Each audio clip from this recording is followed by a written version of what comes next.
so we can add you to our email distribution list.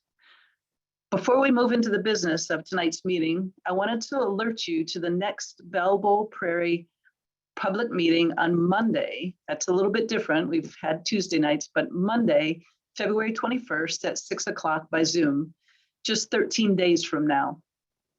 We also wanted to let you know that the Wild Ones Rock River Valley chapter will host their monthly meeting on February 17th, featuring guest speaker Ed Cope, NLI's former restoration ecologist. He'll give a virtual presentation about gravel prairies and Belleville Prairie.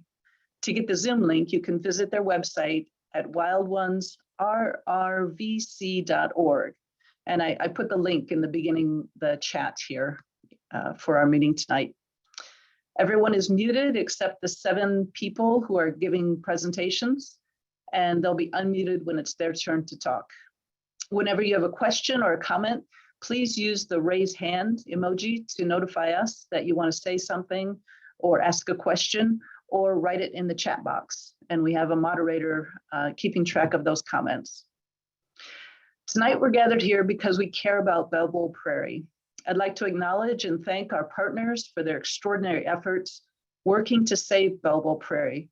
Along with the Natural Land Institute staff and board working on this initiative, our partners are Sinisippi Audubon Society with Jennifer Kuroda as their president, Friends of Illinois Nature Preserves, their executive directors Amy Dahl, and board members Matt Evans and Katie Coutura.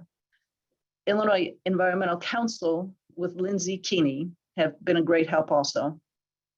And there are many individuals who have contributed to this grassroots movement to spread the word about our effort through their own network and social media, and by contacting airport staff and commissioners, local, state, federal elected officials, either through their own phone calls, emails, or letters, or through the IEC action alert sent to the governor and airport commissioners and other elected officials. Public awareness campaign was started last September with a Facebook group, Save Belleville Prairie, currently at 3,791 members. A website was created that's dedicated to providing information and resources to save the prairie called savebellevilleprairie.org. If you haven't visited that site, I encourage you tonight to use this resource. It gives a history of the prairie, maps, photos, lists, and lists emails and phone numbers for you to contact. There are also 637 followers on the @Belleville Prairie Twitter account, and Instagram is also @Belleville Prairie with 1,872 followers. Remember to use hashtag Save Belleville Prairie in your own posts. Links to media coverage and articles can also be found on savebellevilleprairie.org website. Tonight, we're going to recap the events that have led to the potential destruction of this prairie. We'll define the environmental consultation process. We'll have legal, fundraising, and legislative updates, and a response to recent opinion pieces, information about teacher trainings, and we will wrap up with action items for you all to follow up on. Zach Greiken, NLI's Stewardship Director, will begin with the recap.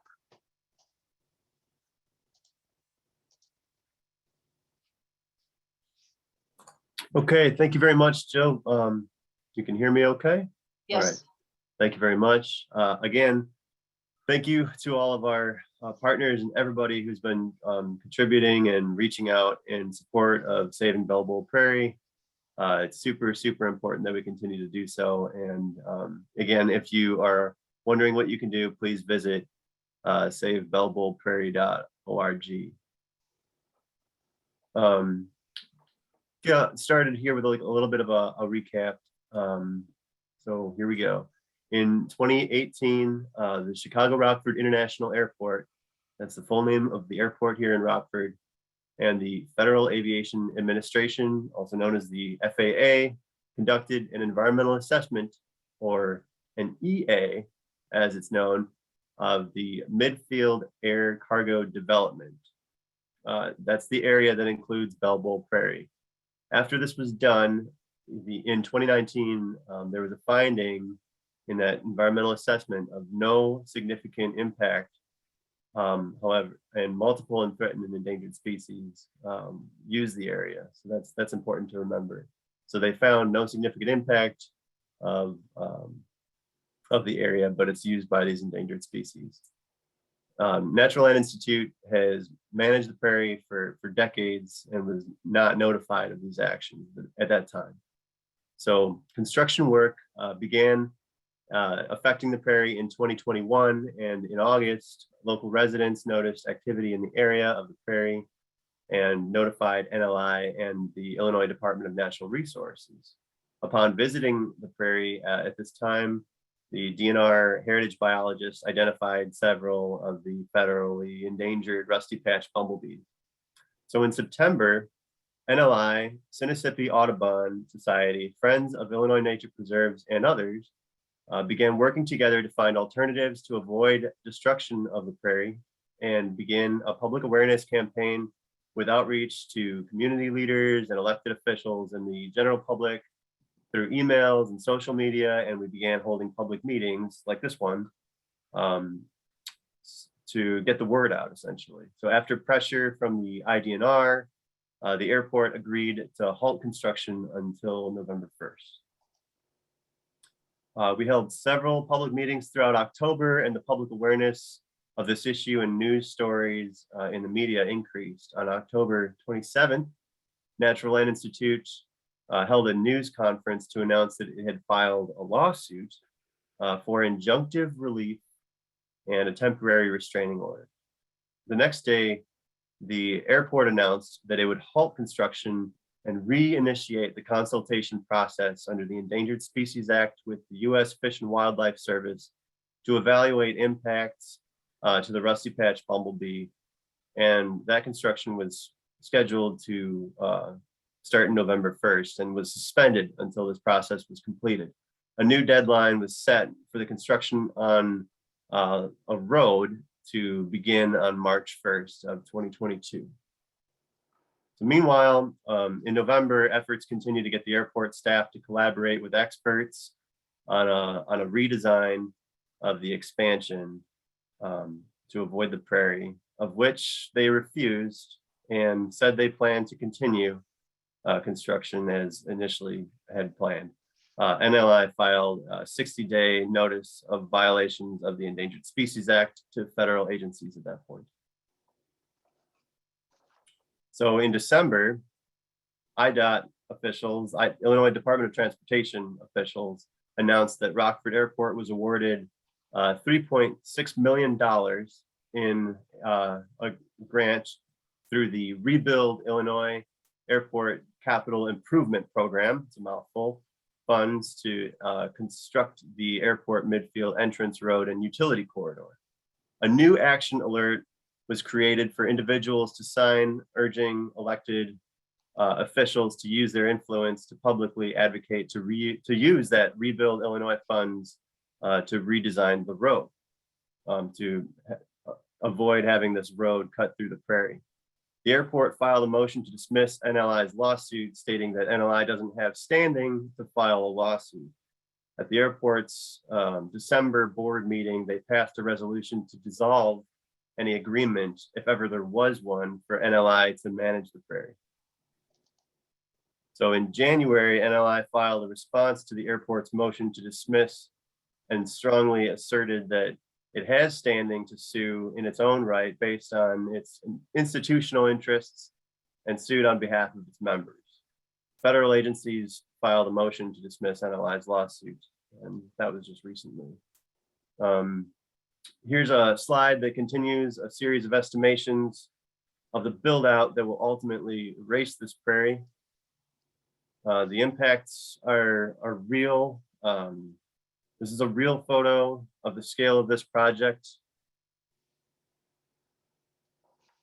You can see, yeah, just back, if you go, well, can we go back or no?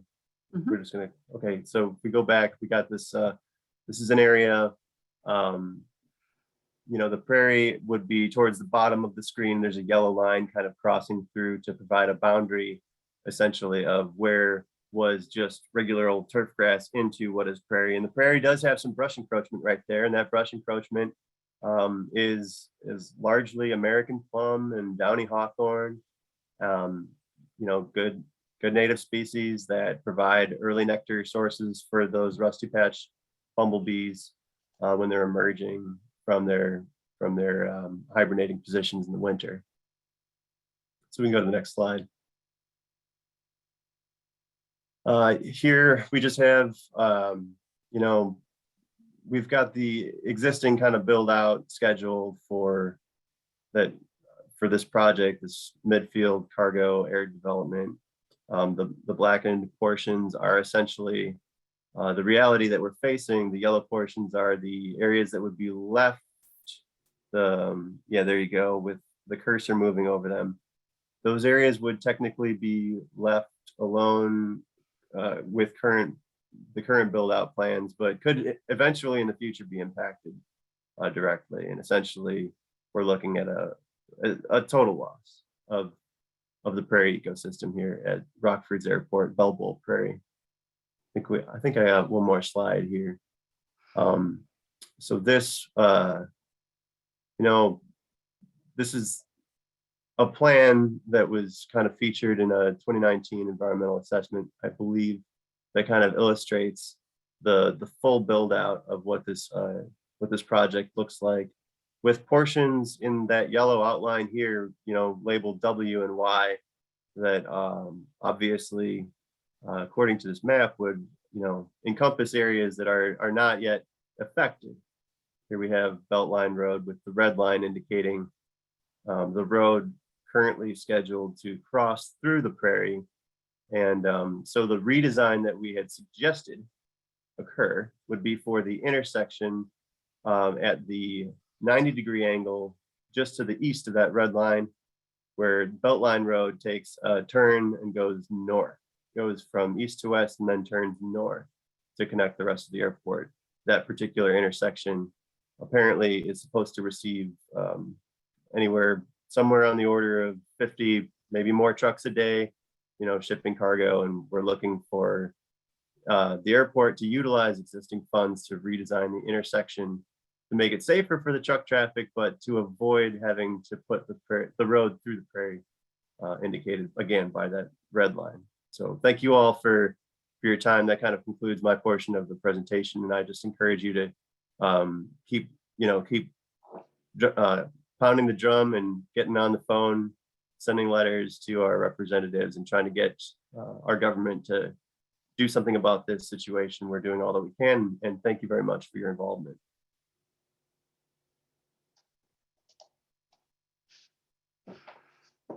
All right, thanks, Zach. So one of the things that happened is that in late October, the FAA and the Greater Rockford Airport Authority said they were going to make some changes to the design and also reopen the environmental consultation process. So we know that when NLI received the federal defendant's motion to dismiss on January 31st, that in that it noted that the FAA is currently informally consulting with Fish and Wildlife Service. They've not as of that time, they hadn't made any determination about what would happen next. In conversation today with Fish and Wildlife Service, they also confirmed that it is still an informal consultation and hasn't yet moved to formal consultation, which is a lot of language that related to the Environmental Species Act and Section 7 consultation. So from the Fish and Wildlife, their own website, here's a really simple chart that kind of shows a flow chart that shows what happens when a project, whether or not it needs to go through consultation, and whether or not it will go to formal consultation or informal consultation. And there's been I think there's been some confusion throughout this process about what this Section 7 consultation means. And originally we had planned to show a few YouTube videos that Fish and Wildlife has put together. And so we'll leave those in the slideshow if people want to go back and watch them later. But this evening, Jennifer Anderson Cruz was able to make it to our meeting. And so we're going to have her go through some of that presentation and some information about what Section 7 consultation means. So Jennifer, if you want to take over, we'll get to your slides here in just a second. Okay, this is Jennifer Anderson Cruz, and I am going to show you guys, I've got a PowerPoint put together for the NEPA, the National Environmental Policy Act process. I don't have anything specifically for the ESA, Endangered Species Act, Section 7, but I can talk about it because that was a large part of my job duties. I'm currently retired. I used to work for a federal agency. Just so everyone knows here, I am going to show you, it's the Natural Resources Conservation Service, which is the under the Department of Ag. They have a really nice spreadsheet that I'm just going to show you that even if this isn't an NRCS project, you guys can use it as a tool to kind of go through the flow of how these federal agencies are supposed to go through the NEPA process, the types of questions they need to ask, the types of questions they need to answer, and then they come down to a final decision, and it all needs to be documented. And like I said, the NRCS, their spreadsheet for this is called a CPA-52.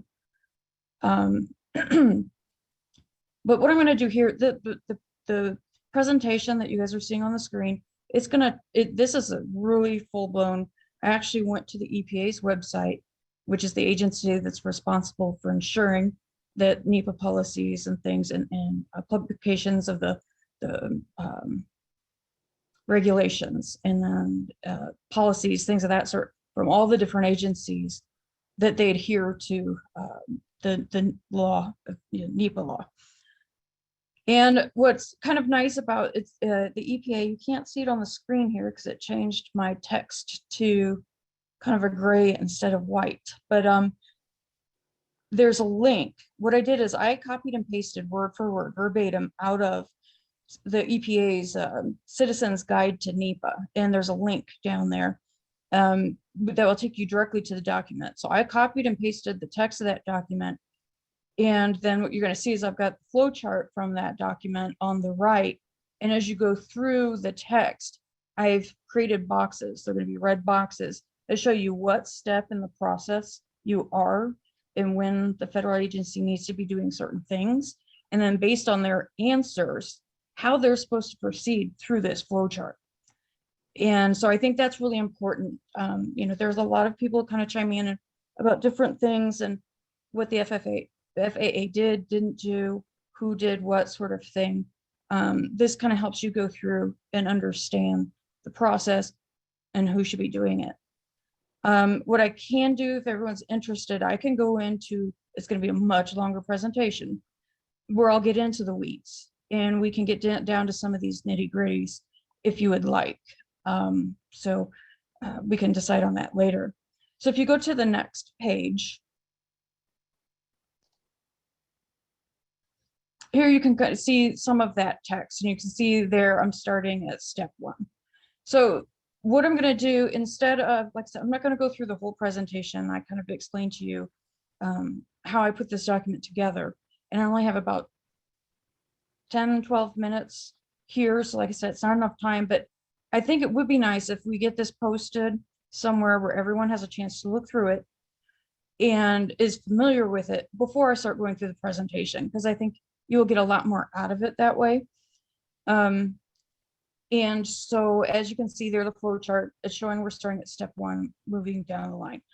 The important thing to remember, because there was at some point in time some confusion, I don't know if it's been finally figured out yet. The federal agency that has to conduct the NEPA evaluation, it's the federal agency that is authorizing funding, carrying out, allowing permits, anything like that, that they have control. Then they are the responsible agency. The action agency is the terminology. This action agency is the one who has to go through this NEPA process. They can use contractors, and I know with Bell Bull in this case, they did hire a third party, a contractor that came in and did the evaluation of the habitat, the endangered species, the plant community. They did a forest quality assessment. They can do that, but all of that information has to come back to the action agency to review, and that's then what they include in their documents. And so the FAA is the lead federal agency. They have what's called a responsible federal official, an RFO. There's somebody that has to sign off on all of this information and their NEPA findings in the end. That person is responsible. And I know some people said that maybe there was information being relied upon. We're thinking that another agency, I don't know if it was a state agency, was going through the NEPA or consultation process. But just like NEPA, the Endangered Species Act, it's the same thing. It's the responsible federal agency that has to do those formal or informal consultations for the Endangered Species Act. And it's the responsible federal official that is the one that has to sign off on all of those consultations. So just to understand, there may be different people providing information at different parts in the process, but it's the federal agency that the action agency and that responsible federal official that's ultimately responsible for what comes out of these reports. Some of the other questions that I know people went through or that I saw just, by keeping track of posts on Facebooks and things. One of the most important things that you need to do, and I did this when I worked for my agency, is you are the agency expert, and you are the one who has to make sure that you're aware of all potential issues and bring that to your supervisor or that responsible federal official's attention. And one of the big ones is anytime you are aware of a project that may potentially have a lot of controversy or a lot of public kind of an uproar over a site, it's one of the first things you're supposed to do. And in NEPA, and I actually did go into the FFA's, their procedures, that they are supposed to, anytime you have a group, like if the Natural Lands Institute was managing this prairie, the FAA was aware that you guys have been taking care of this property. They should have notified the NLI or any other group that they knew there could be some contention with the public over this very early in the planning process. And part of that reason is, making sure that that the agency, that the reputation is upheld, that we respect the planning and the scoping and things of that sort of public. Getting this sort of information early before you put a lot of time and energy and money into a plan that results in what we're dealing with right here, right now. The other thing that I did see, it was from one of the articles that came out about Belleville Prairie.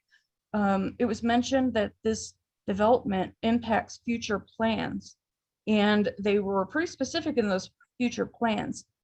And when they complete a NEPA evaluation, they're supposed to include any reasonably foreseeable plans in the future and mention that in the document. And that is actually part of that process. I don't recall seeing that in the EA that the FFA has posted. So that is something that they may have to come in and address if they update this document. The public announcement that went out about the development, along with like the notice of intent, it didn't mention the prairie. It didn't mention it as a environmentally significant or anything of that sort.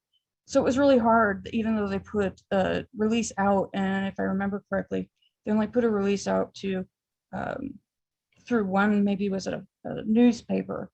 It didn't mention the prairie or anything of that sort. So it made it really hard for the public to know that there was going to be an impact of the prairie and allow them that opportunity to comment on that. The other thing that I noticed going through the council, they hired a consultant to evaluate the habitat, the prairie. I think, like I said, they did floristic index. They looked for threatened and endangered species. That report is in the EA that they put out. And it did mention in that EA that they were only there for a short amount of time and that there was potentially suitable habitat for the endangered species, the rusty patch bumblebee, and that it would require much more detailed and thorough surveys to determine whether or not it truly was suitable habitat or if the bee was at the prairie.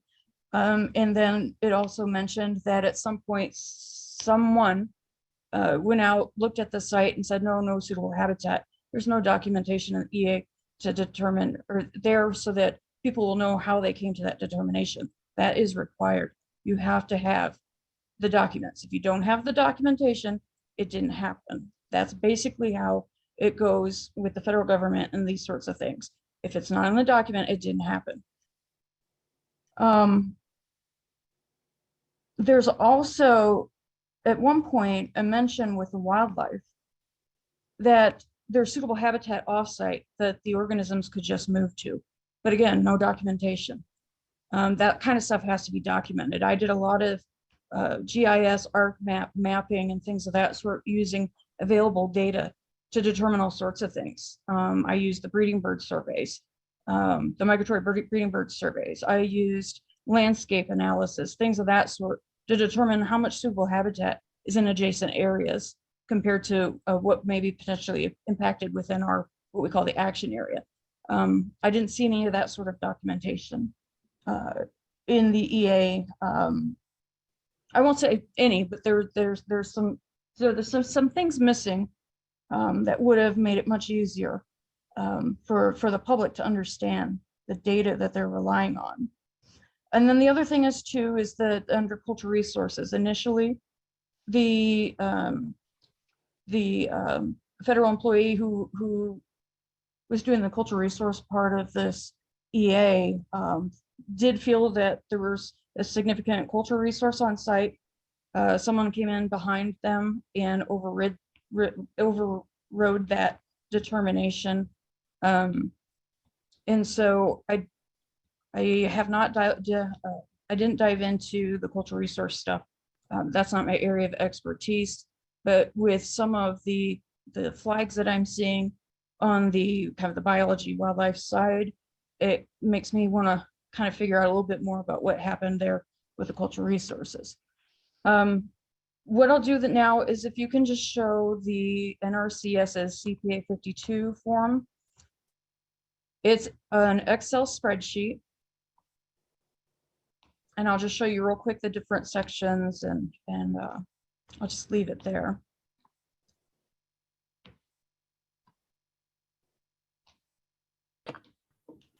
And it should be a separate document.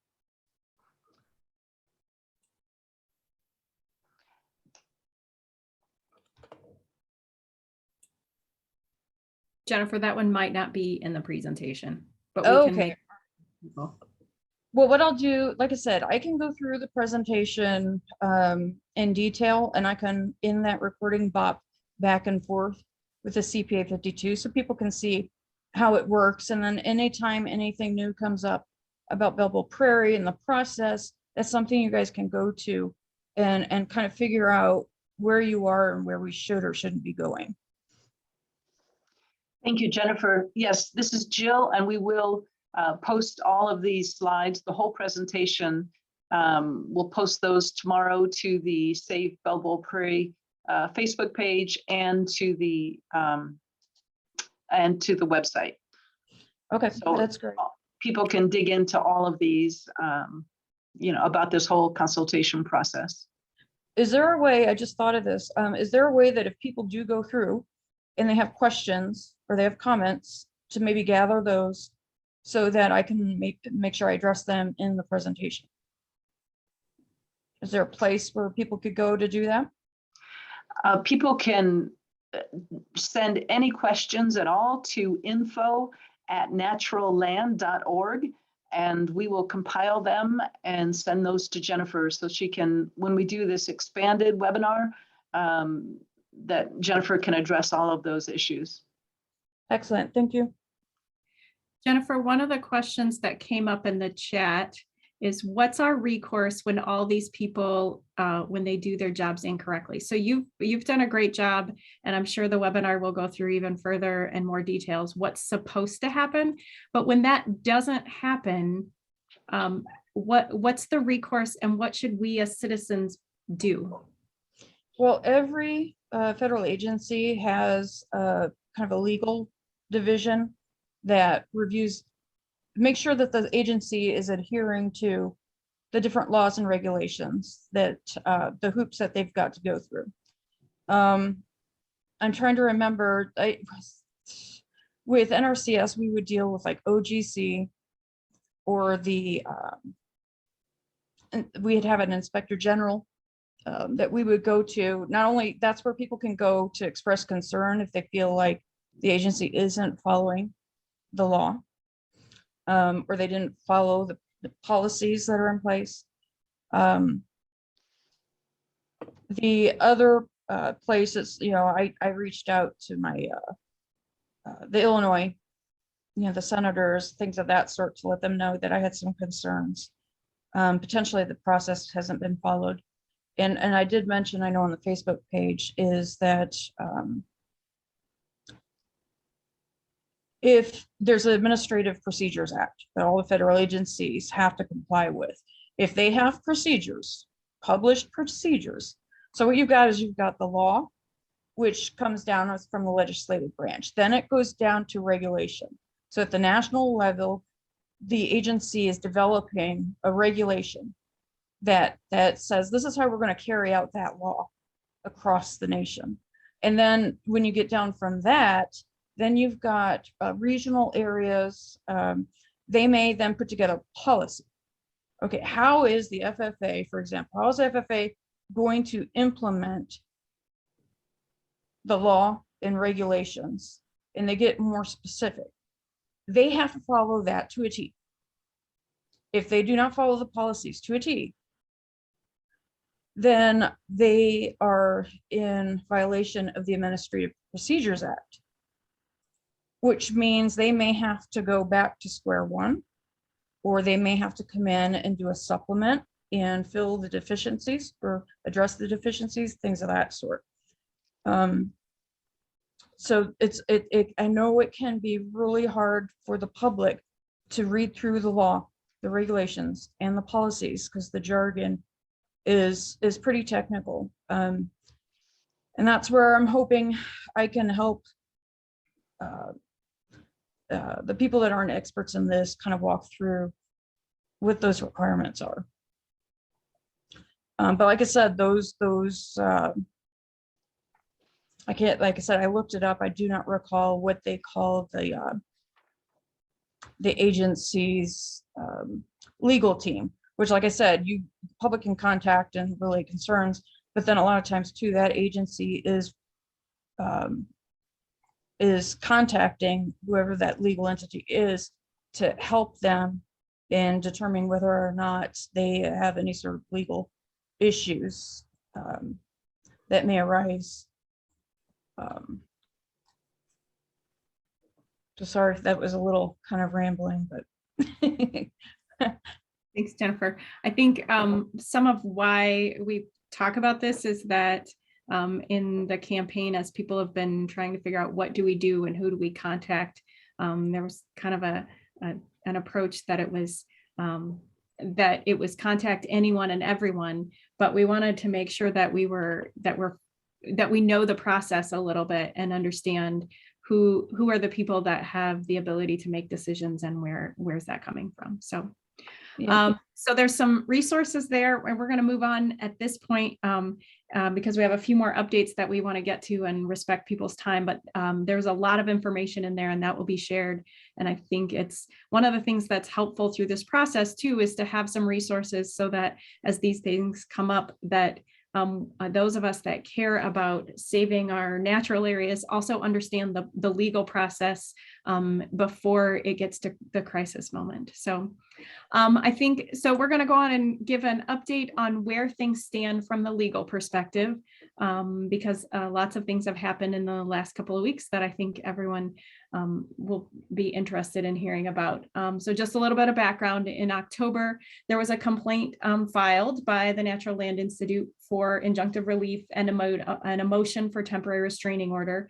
But then the airport agreed to stop construction, so the temporary restraining order was withdrawn. And there was an agreement that they would stop construction until March 1st. However, in November, the airport denied any requests to mark the prairie or give any monitoring access to the prairie or to meet with any consultants. And the NLI notified that they had an intent to sue the federal agencies under the Endangered Species Act. Then we got to December, and the airport filed their motion to dismiss. They sued NLI, saying that NLI doesn't have standing to bring a lawsuit regarding Belleville Prairie. In January, NLI responded to the airport's motion to dismiss. If you're interested in seeing any of those documents, all of them are available on the website, and you can see all the information that NLI has provided about their involvement with Belleville Prairie over many decades. And in the end of January, the federal defendants also filed a motion to dismiss. And then just in the last week or so, the NLI team has asked the airport and the federal defendants questions between attorneys. And so the important thing is that NLI has asked the airport whether they intend to resume construction on March 1st when their agreement ends, and whether or not the airport intends to or is willing to meet with NLI to discuss any alternative designs or settlement proposals. And just recently, yesterday, in fact, the airport responded to that and said that they will not agree to enter into any agreements to pause construction, and intending to continue within construction on Belleville Prairie as soon as March 1st, or that they can do so. In addition to saying that, NLI has also filed, said in that letter, if NLI files for a preliminary injunction or a temporary restraining order, that the airport's going to file for attorney's fees and costs for NLI's quote frivolous motion. And in that letter to the airport, they also state that the current plan for the new road is the only place that road can reasonably go. So making it pretty clear to all of us that they intend to move forward with the plan and to build the road where they originally intended to build the road, and they intend to start on March 1st, as long as consultation is completed. Although they haven't made it entirely clear if they will wait for consultation to be over. Although that would be, they do legally have an obligation to wait if they are in formal consultation, to wait until that is ended. So the next legal steps, February 10th is the deadline to file the initial status report. Then on February 17th, that will be a big date. There is an initial court status conference.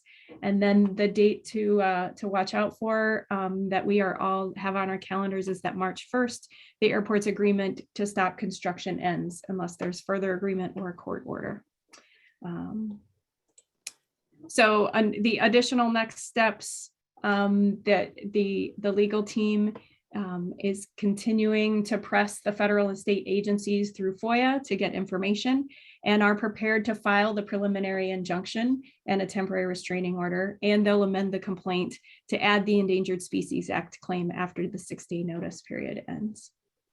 So one of the things that we know is that this legal process costs money, and there are a lot of resources being expended.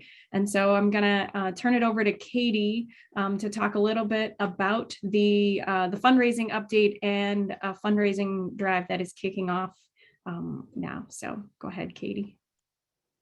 Thanks, Amy. This is a pretty quick update, but I am happy to announce that we'll be having a fundraising drive through the rest of the month of February. So far, a few generous donors have created a matching pool of $13,545. We're hoping to match that if we can. Over 170 people have already donated to the GoFundMe, and I think it would be great to double or triple that and match this amount for sure that has already been created by through the matching pool.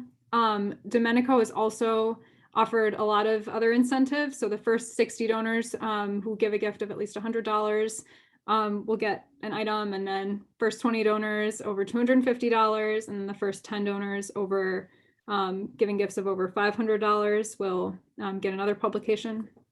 So that's really wonderful. Thanks, Domenico. And then you can go to the Belleville Prairie GoFundMe. There's the link. You can also just access it on savebellevilleprairie.org. You can click the donate button on that page. And like I mentioned, donations up to $13,545 will be matched through the end of the month. I think this is going to be a really powerful resource as we continue to fight the battles that we're fighting against the airport board and the destruction of Belleville Prairie. So I really encourage everyone to give what you can if you haven't yet, or give a little bit more. So that's all I have. Thanks, Katie. Hi. Jen, go ahead, take it away. Hi, this is Jennifer Kuroda with the Mississippi Audubon, and just to give an overview of a federal, state, and local legislative update. I will have three slides to share with you tonight. So many of you have probably already heard from Durbin. I know I received an email as well, as many have posted they have, and his email basically states, I hope that the airport's plan can be adjusted so that Belleville Prairie can be preserved while allowing Rockford Airport to continue to expand and serve as an economic anchor for the Rockford community. Bustos has a similar statement out there as well. I'm glad steps have been taken to protect endangered species in the area, and I will continue to support the efforts to move forward responsibly. As a friend of the environment, I understand your support for the continued preservation of Belleville Prairie. Duckworth has also had a response to the emails and outreach that has been made to her. Please be assured I have made careful notes of your views regarding Belleville Prairie, and I will continue to monitor the Federal Aviation Administration's consultation with the U.S. Fish and Wildlife Service to make sure the Greater Rockford Airport Authority project complies with the Endangered Species Act. And then this is just very recent from Duckworth's office. Our team is planning a meeting with representatives from FAA and Fish and Wildlife Service to get more insight on the Belleville Prairie issues for either the end of this week or early next week. And I don't know if Amy, if you have any more to add to that, or if that's all you've received from her office. That's all I received from her office, and I received it less than an hour before this meeting started. So there was a question in chat from Jen Nowicki. Jen, we hope to be able to have a representative in on that meeting, but we're not sure. But if not, we will coordinate with Duckworth's office after that meeting happens. At the state level, IDNR consultation process rules being reviewed and rewritten per John Rogner. This is January 2022. And there has been no word from Pritzker since his November 16th statement, which was, as we protect our environment, we can do so while also creating jobs that we don't need to have a trade-off here. And that was why he was at the airport for his visit. And then locally, the Parks Chamber of Commerce is hosting a legislative series event slated to provide opportunities for government leaders to provide official state of addresses that highlight current initiatives and successes. On February 16th, it's the State of the Airport, and that will be led by Mike Dunn. He'll be the key presenter for that. Mississippi will have 2 tables of 10 there, so 20 representatives for Belleville Prairie. And if anyone else would like to attend, we certainly encourage you to attend this meeting. There is a cost, but if you want to send me an email, perhaps we can help cover some of those costs. It is $40 for a non-member of the chamber to attend this event. Any questions? Okay, thank you.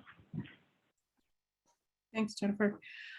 Just a few, we wanted to just spend just a couple of minutes before we get to the action steps. We know that there's been some local airport messages that have been put out there in various publications, and wanted to respond.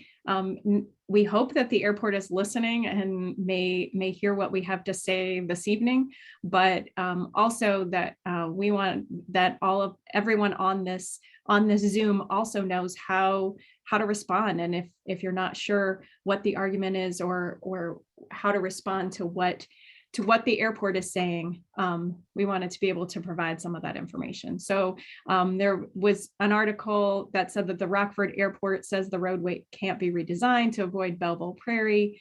There are articles about a thoughtful and committed path for our future that came out from Paul Cicero that kind of ignored Belleville Prairie, but basically encouraged expansion. And then the Winnebago County Sheriff wrote an opinion piece that says rally around the Rockford Airport expansion, avoid further delays. And so just briefly, the airport's message has been that this expansion is based on decades of previous boards' decisions and a methodical expansion. But in reality, there was a 1994 airport agreement to maintain Belleville Prairie with the Natural Land Institute. And the airport has yet to make it clear why they can't or won't redesign the road. In fact, they have said that they will redesign if the FAA tells them that they have to. But even as recently as yesterday, they have said that the road, they intend to build the road where it is, and it's the only place that it can go. They've also said that they have followed the law and all of the regulatory processes, but NLI was not notified and public notice is required. They did put a notice in the paper, but they didn't notify a key partner of theirs. And there are many flaws with the environmental assessment. So while the airport as an entity may not have prepared this, it was their consultants and their team that put together the environmental assessment. And so there's a resource here that the environmental assessment says that these state listed plants are not found at Belleville Prairie, but we know that they are. They said the environmental assessment says that it's not an Illinois Natural Areas Inventory site, but it is. It says that the FQA, a measure of its ecosystem value, is 29.3, but we know that it's 45.8. They said the environmental assessment said that the airport would enter into an agreement with the Winnebago County Forest Preserves to support natural areas preservation, but it is not. And it also says that there's no way that this federally listed plant is at Belleville Prairie, but it's exactly the kind of place that you would find it. The airport's message is also that the airport doesn't have a park or a nature preserve and shouldn't be. But we know, in fact, there are dozens of non-conservation organizations that own nature preserves throughout the state of Illinois. Those organizations recognize that this is the highest and best use of these lands because those lands contribute to the public health and welfare and the environmental quality of the state. And not just the economic value, but all of those things are contributions to the citizens locally, statewide, and globally. And so if you look this chart, it lists just several of the non-conservation organizations that own Illinois nature preserves that have chosen to use the land that they own, that is a high quality natural area, a remnant, a biodiversity remnant, and they've said we're going to protect it and preserve it. And there's no reason that the Rockford Airport can't do the same thing. So I think at this point, we're going to turn it over to Laura Stamp. And Jill, I'm not sure if you made her a host, but we're going to ask, Laura is going to present some information about the teacher kit and then also action steps that people can take. Hi, everybody. I'm really happy to tell you about some of the things that are going on. So first of all, on Saturday, I'm teaching a free class. If you go to the next slide, I'm teaching a free class that's a curriculum about the Rusty Patch Bumblebee. Oh, wait, does Noah Ferris have a question? Do you want to? I see his hand raised. No, okay. Anyway, so this curriculum is a really incredible science curriculum. And actually, this is how I found out about Rusty Patch Bumblebees, was by taking this class. And I'm going to teach the class now right now we have about 30 teachers signed up. So if you have any students at all, I would be happy to have or to send this information to their teachers and invite them to join us on Saturday from 10 to 12. And it's a great curriculum, and the whole, after the students investigate all the reasons why the Rusty Patch Bumblebee is endangered, there's an action project at the end of it. And that's one of the most exciting parts of this curriculum, is that it's a 2-week curriculum, and then it kind of ends with this really great opportunity for students to take some sort of civic action, whether it's, designing a garden, planting a garden, writing postcards to the governor, whatever. And that's part of the curriculum. So that's the one thing that I would offer. Also, I do have, if you know other teachers who want to get their students or clubs involved, I do have like kits for social action, for templates for letters and emails, contact information. I know I've had my students write a lot of emails and postcards. And then there are included in kind of the teacher kit are some graphics that are kind of inspiration for students to make some really informative posters about everything. So that's the curriculum. And I really encourage you, if you have any connections to any schools, please reach out to them, and we can teach, and they can take this. It's for free, and the teachers get credit for it. Okay, so that comes to the next thing. There's no time to waste. Homeschool teachers, just follow that. We have homeschool teachers on it. You can just follow that link. So that's fine too. Okay, so we have no time to waste. So I just want to tell you, you may have seen the postcards I made, little Valentine's Day postcards to send to Governor Pritzker. You can print those out. I printed 50 of them, and I'm sending them out to all my friends for them to fill out and send to Governor Pritzker.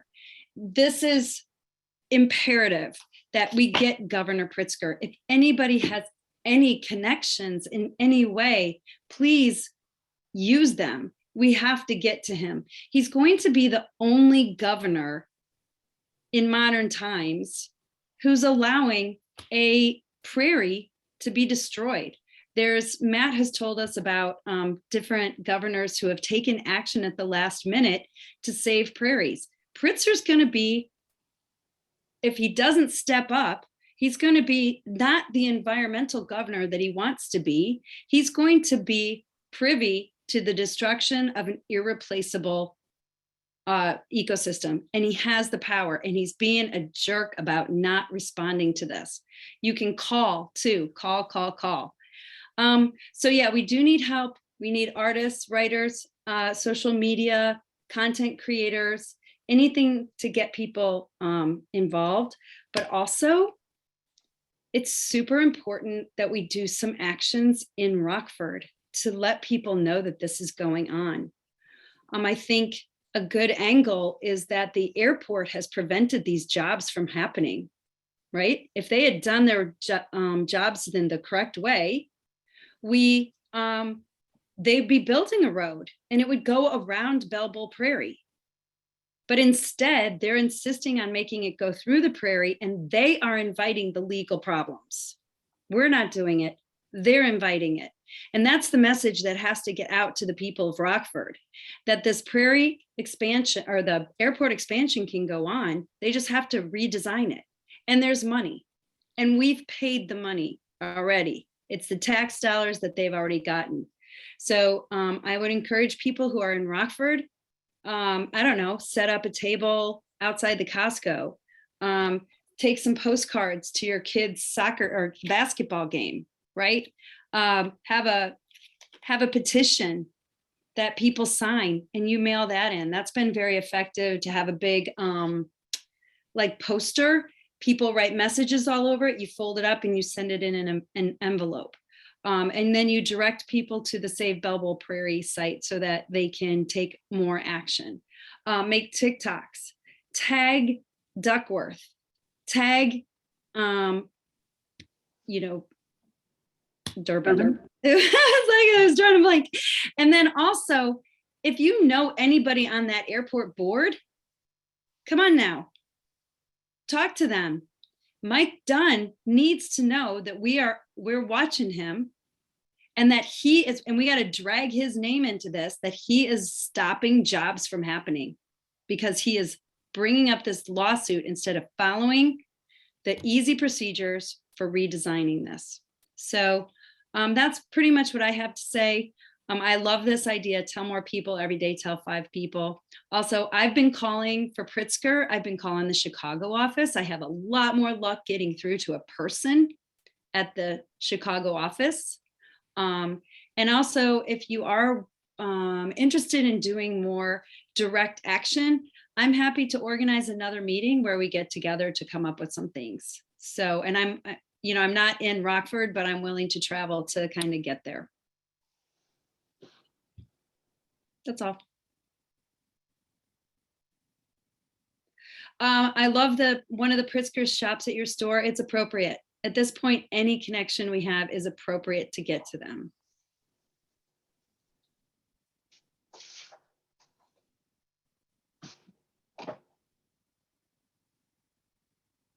So if you have any other ideas like to share in the chat, that would be great. If you have any ideas that you can't lead, but you want us to lead, give us the ideas. It doesn't hurt.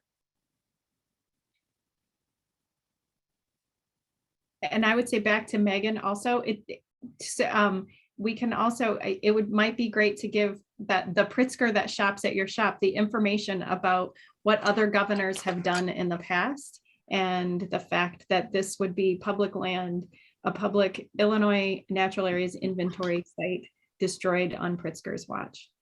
Ooh, I like the full page letter to Pritzker in the Tribune too.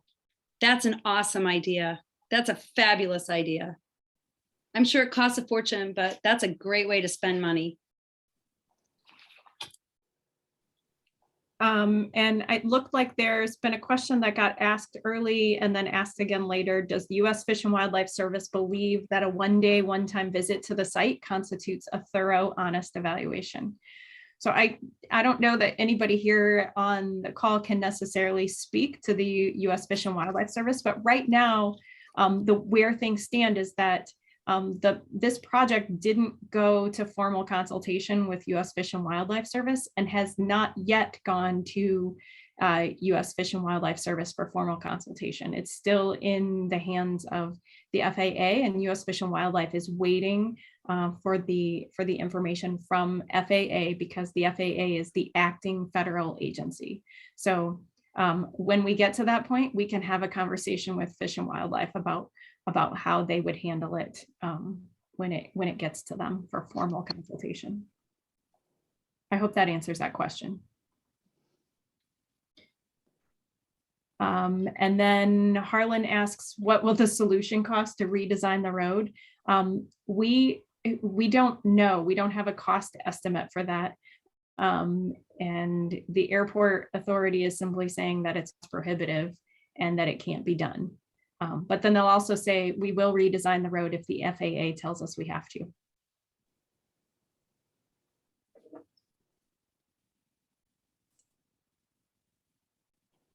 Also, I think we should plan on something for March 1st at the airport.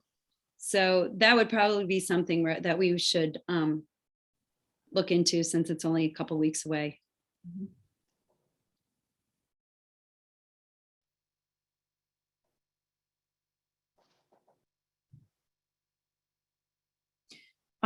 Kim asked who we can reach out to at the FAA.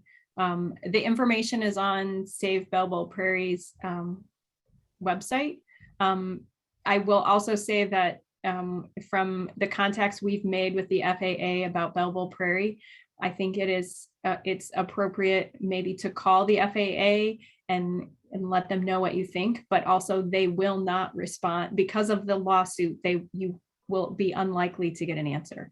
And so I think calling Pritzker's office, Durbin's office, Duckworth's office, and the airport commissioners is probably a more, if you only have so many minutes in a day to make phone calls, those are the people you should be calling.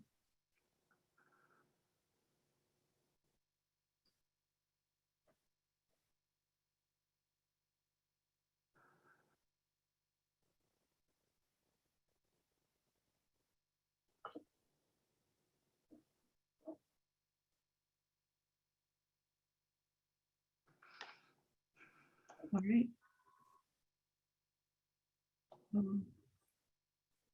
Jill, any other questions or anything else in the chat that we missed? No, I'm reviewing the chat right now.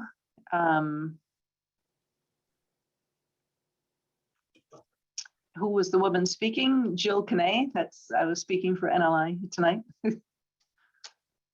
Oh, Isa asked, how often can we call? There's nothing stopping you from calling every day. Oh, and somebody asked when the 16-day notice period ends. That if Carrie is still on the call, she might have the answer for that, but I am not positive. And Sarah notes that it will cost $3,000 to run a full page ad in the trip. So.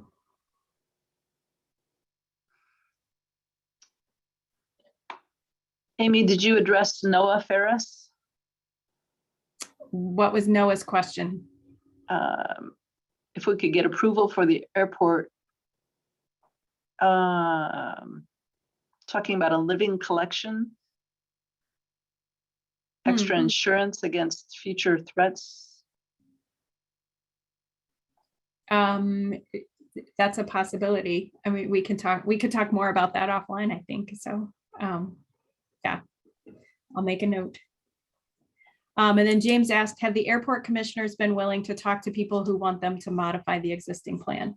So only one airport commissioner, Leslie West, her husband is Representative West, Maurice West, and he was on our Save Belleville Prairie meeting last month, and he actually gave out her phone number, and several of us have called Commissioner West and had some conversations. In her assessment or her view that this plan isn't something that came to the airport board for vote or approval. And so this is in her assessment. She has been the only one that has been readily willing to talk about it. And her assessment was not that this was a plan that the airport commissioners had voted to approve, nor did it require a vote by the airport commissioners to approve that existing plan. Otherwise, I'm not aware of any of the airport commissioners that have been willing to have any conversation about it.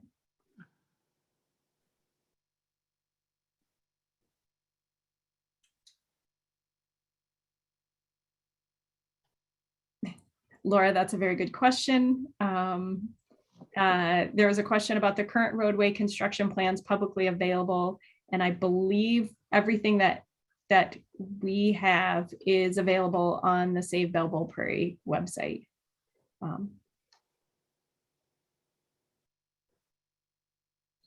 And as far as the Prairie provide the airport carbon offsets, not that we're aware of, but we don't know that for sure, not that we've seen from them.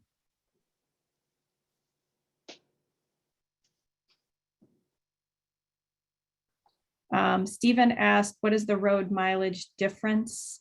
Zach, there we go, 1/10 of a mile. And what private commercial entities will benefit most from the planned construction as it now exists? We don't know for sure, but the airport presents information each month at their board meetings about the companies that use the airport, Amazon, UPS, and some international shippers.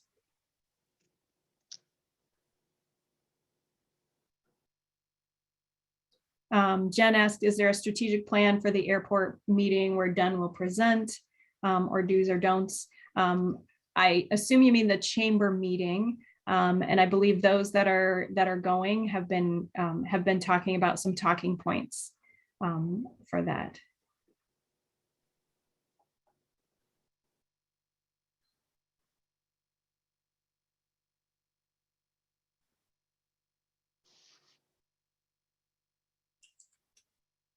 All right, it looks like the chat has stopped with questions. Although it would be great if Bezos just gave his trillions of dollars and redesigned the road. Thank you, James. Yes, UPS and DB Schenck, I believe, are the others. So we'll be back in less than 2 weeks. I think there's many things about there'll probably be many updates. So make sure you're following the website. There's Natural Land Institute has an email list where they're sending out updates as well. So watch the website and the Facebook page and watch for updates, those emails as well. And before you log off, if you would please go to the GoFundMe page because these efforts do take money. So Jill, do we have anything else? No, thank you. That covers it. Okay. All right. And thank you all. If people have questions, continued questions later this evening, they can call or email info@naturalland.org. We have a work group meeting tomorrow, so I can bring up any questions at that work group meeting to the group. All right. Thanks, Jill. Thank you, everybody.